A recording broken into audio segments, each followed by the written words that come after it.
Ms. Tuinel, when did you find out that the apartment you were renting was not in accordance with code?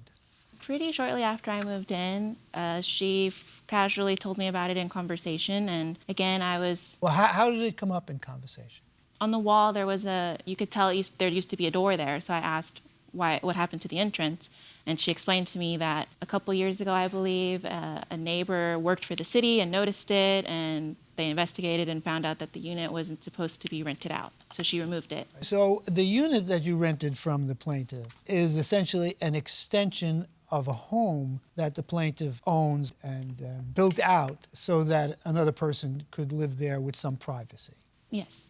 Is that correct, Ms. Grube? The extension of the house, if you call it an extension. Did you get permits for it? Oh, yes. Are you saying it's not in violation? It's not in violation for that room being as it is. You do have to go through the front door and up the stairs. Well, isn't that a real hazard that a tenant would not have a separate entrance and exit from the premises in which they live?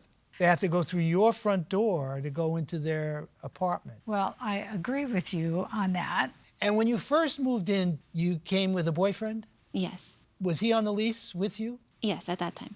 Is he the person you had difficulty with? No, in December of 2021, that was a different boyfriend.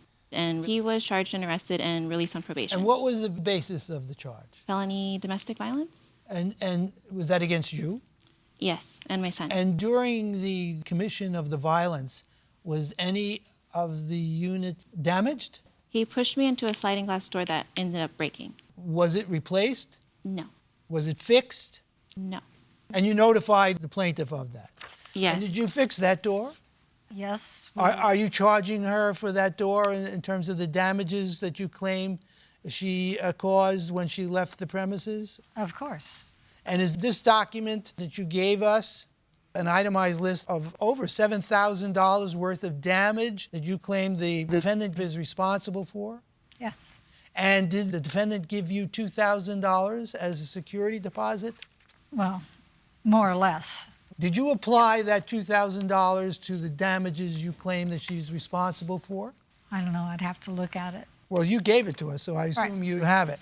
Well, Now, let me just read the opening paragraph, and I'm not doing it to embarrass you, but I was a little taken aback.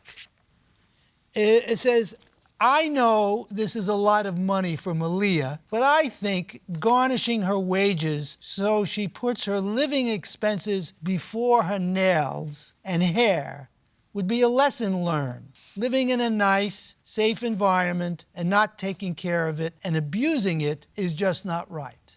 Did you write that? I did. So do you think that we should hold her responsible for damages caused by a domestic abuser? Or the person who did it. Well, we don't have that person here. Yes. You don't keep very good records, do you? No. As much as I You should be really thorough in your record keeping. If you're leasing a place out and you're in court now and you're having to prove these claims and you're kind of like guessing or maybe or you guys have it, not really helpful. Talk to me about this termite poop.